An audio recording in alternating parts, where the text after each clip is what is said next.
This is Burnt House, it's Wednesday and it's time for a new music related video. There's always some debate around what a music producer actually does, and it's definitely depending on the environment you're working in as well. The roles can look completely different depending on the setup. Just compare like someone like Rick Rubin to Quincy Jones or Diplo. They're all producers but with very different approaches. If you're just starting out, these are some solid areas to get familiar with as an independent producer. If you do like the content, please hit the like and subscribe button. So let's start. So number one, writing. So ideally learn some theory, the basics of music, chord progressions, circle of fifths, those sort of things, and just try to get familiar with that. I mean, you can start a song with just a chord, 2 chords, 3 chords, and just put a beat on it, or whatever. But start with the idea. It could be a melody, a beat, lyrics, or whatever to get the track moving. Check out the genres and the styles that you're really into. This is really, really important. Take a deep dive into how those songs have been written. Break them right down and analyze them as much as you possibly can. The next step, number 2, would be recording. And it is important, in my opinion, to find out and to discover what instruments are used in the particular genre that you have chosen, and also what you're actually recording through. Like what gives you that 80s sound, or what is it that gives you that sort of hip hop sound that you're looking for? Like, can you record through like an old tape machine to get that sort of vibe, or do you have an MPC? Like if you're doing hip hop, like it is super important on what you're using to record and how to record it. For example, vocal chains. Of course you can go through a cheap microphone and you can do all that stuff, but if you want to sound like, I don't know, Beyonce or someone like that, then you're going to have to sort of think about what vocal chains she's going through. And everything changes again with genre. So really deep dive. You can check out, there's a few good websites out there, like Equipboard, I think. There you can go into like, I don't know, click on any producer or any artist and it'll tell you what equipment they use. Really quite useful. You want to be looking at what DAW they're using. This is really important. Depending on what kind of producer you want to be or what kind of music genre you're into, you will need to get good at a DAW. Some are better at certain things than others, but on a whole, they all do pretty much the same. So just get as good as you can. Okay, number 3, producing. All right, again, this is sort of goes a little bit hand in hand with what I was saying with recording. A good producer would be on top of that kind of thing. Like if you're recording grunge music, producer would be like, right, okay, we want a Vox amplifier with, a Jaguar guitar, do you know what I mean?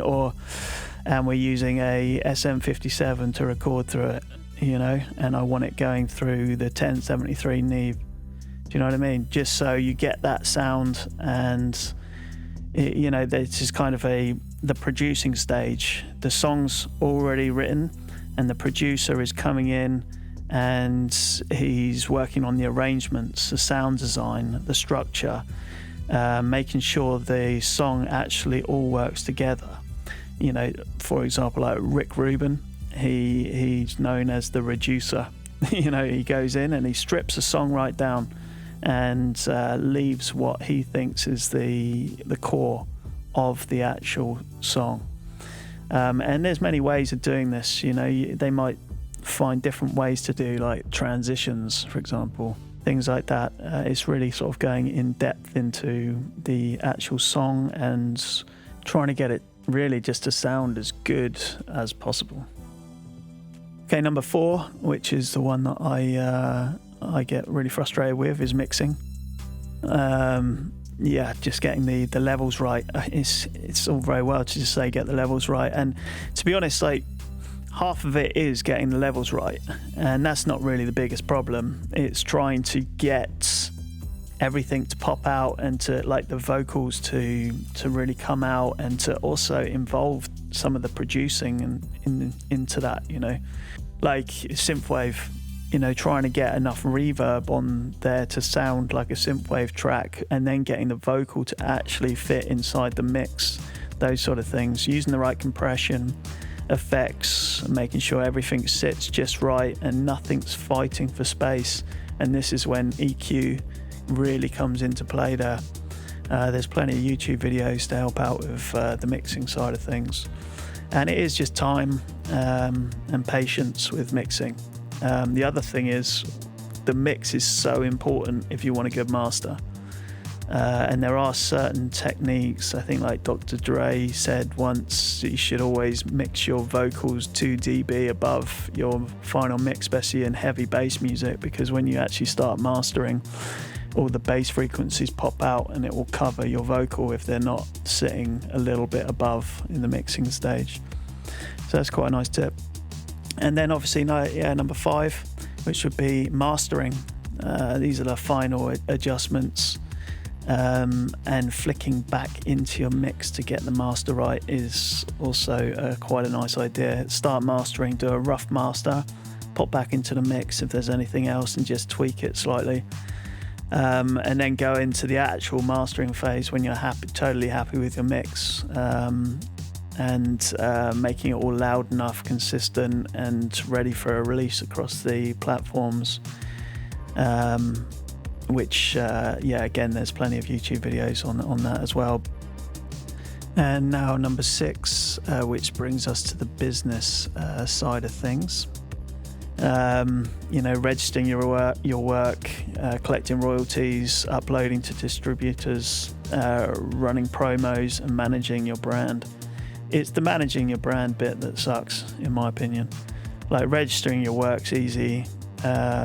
Collecting royalties is an absolute ball ache, and I am going to do a video on that, because there's so many unclaimed royalties out there that I think a video is essential for that. But it used to be much easier to collect royalties because there was less. Now you've got like TikTok, Instagram, YouTube, and every time someone plays your song in a YouTube video and all that kind of thing, you've got extra set of royalties. Uploading to the distributors is easy, because that all just goes with, registering your work with, DistroKid or whoever else you're using. Running promo, I mean, there's plenty of websites to do that, but this is all kind of, stuff that you really need to focus on. But in the reality of being an independent producer, these are 6 key things that you should be looking at. If you're in the middle of that process, keep going, and it is a bit of a mission, all for getting 0% for each play. But it's also quite satisfying, especially when you get a song that really hits. But thanks very much, guys, and stay tuned for more every Wednesday. And if you got this far, please hit the subscribe and the like button. Much appreciated. Have a good week.